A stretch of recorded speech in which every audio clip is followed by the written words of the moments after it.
Yeah. So when we first started our firm and, started to evaluate the entire independent annuity marketplace, even as an advisor that had these tools available to run a scenario, see which annuity options come up and what companies are offering them, it was still a bit complex to feel like we were making sound recommendations because there's a lot of moving parts in a way. There's a lot of features and benefits that these annuity products can have.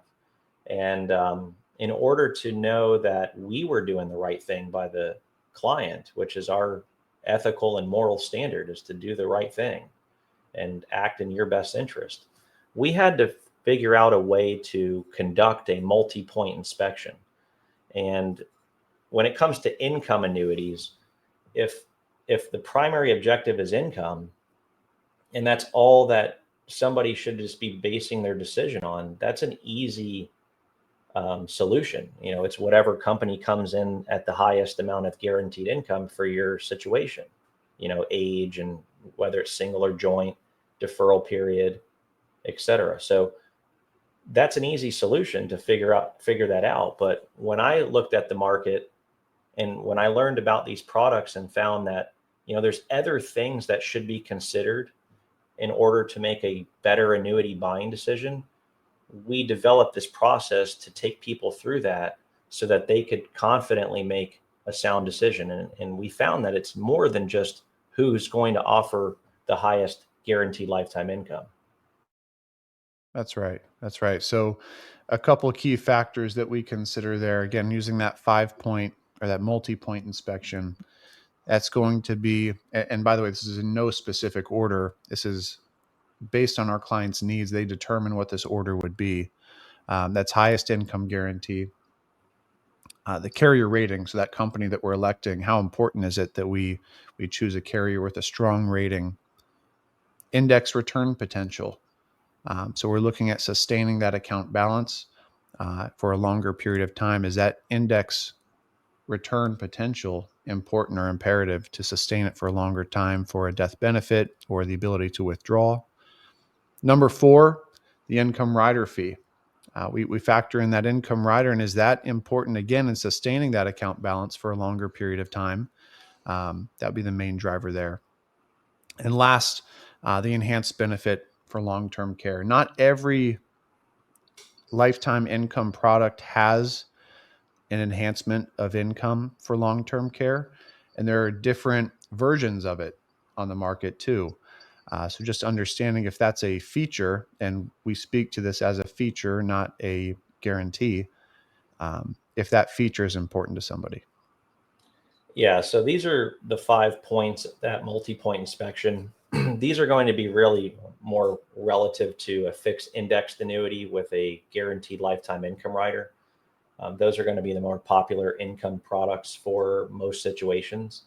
Obviously, a single premium immediate annuity isn't going to have all of these valuation points, but for this, it's more relative to the fixed indexed annuity with an income rider. But these are the 5 points, and these 5 points are going to, in terms of the weight of importance that somebody puts, it's going to be tailored to your preference and to how you feel about these different options or different things to consider. Somebody might put more emphasis on carrier rating than highest guaranteed income. It's very often that we hear, I don't care what we look at as long as it's an A plus or better company. They don't even want to think about anything less than that. So they put a very high weight of importance on the carrier rating, which is great. And I think that should be something that should be at the top of this list. But sometimes people are more of I like the ability to sustain my account value or have the potential to sustain my account value longer so that if I die earlier than anticipated, there's more money passing on to my beneficiaries. So in our meeting process, we'll go through this with you and get an understanding of what you place as importance and how you rank these 5 elements.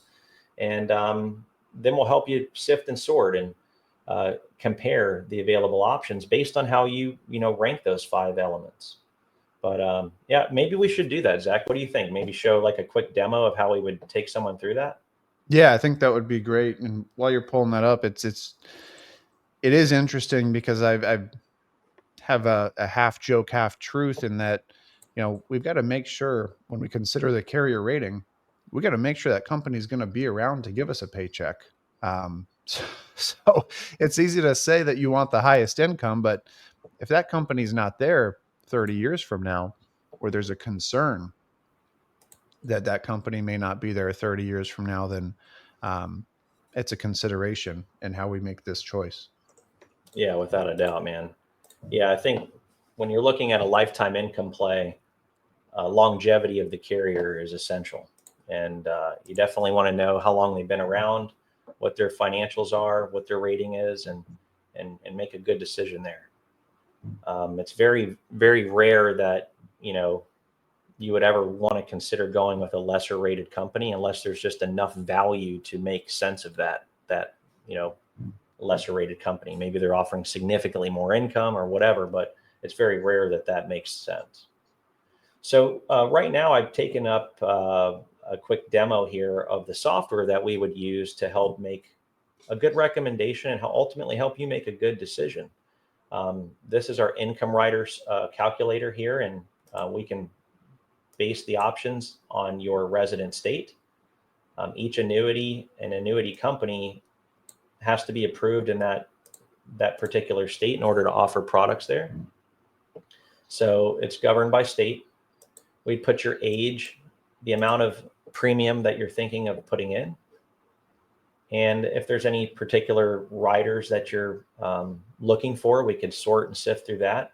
If you're looking for ratings of a particular rating, we can sift and sort based on your preference of A or A minus or A plus or better. And once we have that established, and if you're also looking for joint life income, we could put that in here. And then this software is going to rank them chronologically according to the highest contractually guaranteed lifetime income based on your age, whether it's single or joint. And then if you're deferring it for a particular period of time before you start that income stream. And it's going to rank them. And these rankings are going to change as we move this deferral bar to align with your goals. And like I said before, if you're just coming in for the highest guaranteed lifetime income stream, this software is going to tell us exactly who it is. But what we found is that that's not all that you should be considering in most cases to make a good decision. And what we often find is that sometimes maybe if you have a small compromise on, say, the lifetime income amount, you can potentially get better value in other areas of those 5 points of inspection. So maybe that's in the enhanced income benefit for long-term care.